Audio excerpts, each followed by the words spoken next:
बहुत बहुत स्वागत है सभी का पढ़ाई ऑनलाइन पर। आज क्लास के माध्यम से हम चर्चा करेंगे बीए फोर्थ सेमेस्टर साइकोलॉजी के सिलेबस पर।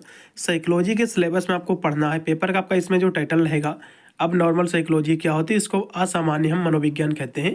तो ये भी एक मनोविज्ञान की उसकी ब्रांच है, उसकी शाखा है, जिसके अंतर्गत जो है व्यक्ति के हम व्यवहार, उससे संबंधित उसकी जो बीमारी होती है इसी का इसमें अध्ययन किया जाता है। तो इससे संबंधित आपके क्वेश्चन एग्जाम में बनेंगे। तो इसमें जो फर्स्ट आपका चैप्टर है, टोटल इसमें आपके 8 आपके चैप्टर हैं। इसके मैं जो है चैप्टर्स क्लासें करा दूंगा या फिर मेरा एक महासंग्राम का वीडियो आ जाएगा आपके संपूर्ण पाठ्यक्रम से। हमारा जो इसमें फर्स्ट चैप्टर, इसमें आपको पढ़ना पड़ेगा अब नॉर्मल साइकोलॉजी क्या है, जिसको हम असामान्य मनोविज्ञान कहते हैं। तो और साथ में इसकी जो एक कॉन्सेप्ट क्या है, क्राइटेरिया क्या है इसकी अब नॉर्मलिटी की, इसका क्लासिफिकेशन अभी हम देखेंगे फर्स्ट चैप्टर में। तो इससे इसमें केवल 2 ही क्वेश्चन आपके महत्वपूर्ण है। एक है अब नॉर्मल साइकोलॉजी क्या है, जो कि आपके एग्जाम में 100% आपके एग्जाम में क्वेश्चन बनेगा, जिस भी विश्वविद्यालय में आपके लिखित पेपर होगा। तो इस चैप्टर के केवल एक ही क्वेश्चन महत्वपूर्ण है कि अब नॉर्मल साइकोलॉजी क्या है। इसके अंतर्गत आपको जितने भी क्वेश्चन बनेंगे, हो सकता है रिलेटेड आपके क्वेश्चन पूछे, तो अब नॉर्मल साइकोलॉजी क्या है इसको रट लो सही से। आप बनाकर भी लिखा होगे, कोई भी दिक्कत नहीं होगी, आपको पूरे नंबर मिलेंगे।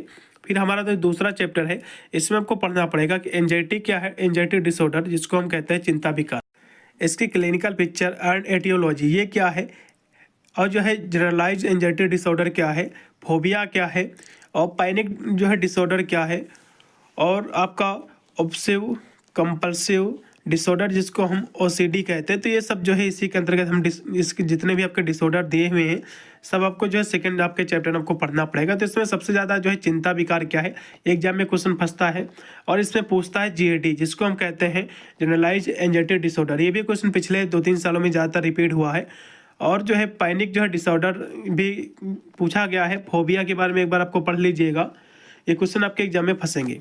फिर हमारा तीसरा जो चैप्टर रहेगा, फिर हमारा तीसरा चैप्टर है सोमैटिक एंड जो है dissociative disorder, somatic symptoms and related disorder और डिसोसिएटिव डिसऑर्डर टाइप्स, इसके क्लिनिकल पिक्चर एंड एटियोलॉजी। इसमें आपको पढ़ना पड़ेगा कि दैहिक और जो है विघटनकारी विकार क्या है, और दैहिक लक्षण क्या है इसके, और इससे संबंधित इसके विकार क्या है, विघटनकारी विकार क्या है, इसके प्रकार क्या है, और जो है नैदानिक चित्र क्या है, और एटियोलॉजी क्या है। तो एटियोलॉजी आपके एग्जाम में क्वेश्चन फंसेगा, इसका मेरे हिसाब से यही क्वेश्चन ज़्यादातर महत्वपूर्ण है, आपको पढ़ लीजिएगा। फिर हमारा चौथा चैप्टर है, इसमें आपको पढ़ना पड़ेगा डिप्रेसिव एंड जो है बायोपोलर डिसऑर्डर क्या है, और इसके टाइप्स हम देखेंगे, क्लिनिकल इसकी पिक्चर एंड जो एटियोलॉजी आपके एग्जाम में क्वेश्चन बनेंगे इससे संबंधित।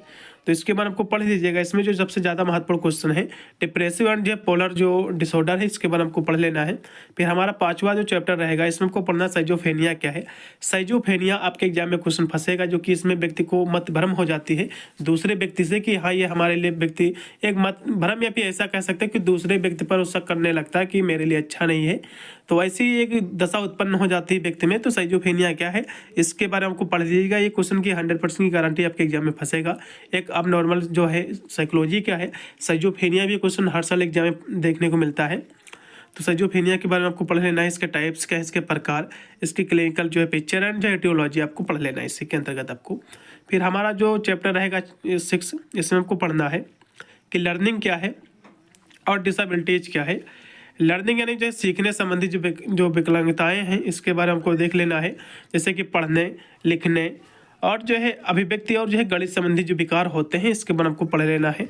6 यूनिट में आपके रहेंगे। फिर 7वां आपका जो यूनिट रहेगा, इसमें आपको पढ़ना पड़ेगा सब्सटेंस रिलेटेड आपके डिसऑर्डर आपके पढ़ना पड़ेंगे, जैसे कि पदार्थ संबंधी विकार हो जाता है व्यक्ति को, ठीक है, और इसका दुरुपयोग और इसकी निर्भरता, और शराब जैसे कि हो गया, निकोटीन हो गया, और मारिजुआना, सामक, उत्तेजक, एटियोलॉजी, सभी के बारे में आपको जो है 7 आपके चैप्टर में आपको पढ़ना पड़ेगा। फिर हमारा लास्ट का जो चैप्टर रहेगा, इसमें आपको पढ़ना पड़ेगा, हाँ इसमें आपको देखना पड़ेगा, इसमें आपको पढ़ना है न्यूरो डेवलपमेंट विकार क्या होता है, न्यूरो डेवलपमेंटल जो डिसऑर्डर ये क्या होता है, इसकी क्लिनिकल पिक्चर एंड एटियोलॉजी क्या है, इसी के बारे में हम समझेंगे। और साथ में इसकी जो है नैदानिक तस्वीर क्या है, ये आपको देखना पड़ेगा।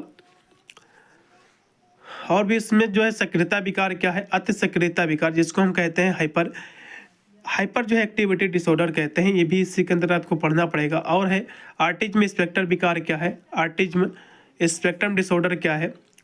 फिर लास्ट में आपको पढ़ना है इंटेलेक्चुअल डिसेबिलिटी क्या है ये भी आपको पढ़ना पड़ेगा। तो ये आपके इतने क्वेश्चन थे जो कि आपके एग्जाम में देखने को मिल सकते हैं। भाई इतने ही आपके चैप्टर में जो है आपके चैप्टर थे, इसमें 8 आपके चैप्टर थे। तो सभी के क्वेश्चन हम देख लीजिएगा। इसकी जो हमारा महासंग्राम का वीडियो आएगा तो उसमें मैं सभी क्वेश्चन करा दूंगा, क्योंकि मोस्टली 2-3 सालों में सबसे ज़्यादा बार एग्जाम में क्वेश्चन पूछे गए हैं। इससे आपको कोई भी दिक्कत नहीं होगी। कंप्लीट एक वीडियो के माध्यम से अपने एग्जाम में आप अच्छे नंबर प्राप्त कर सकते हो। मिलता हूँ वीडियो के लिए, तब तक सभी को thank you for watching this video.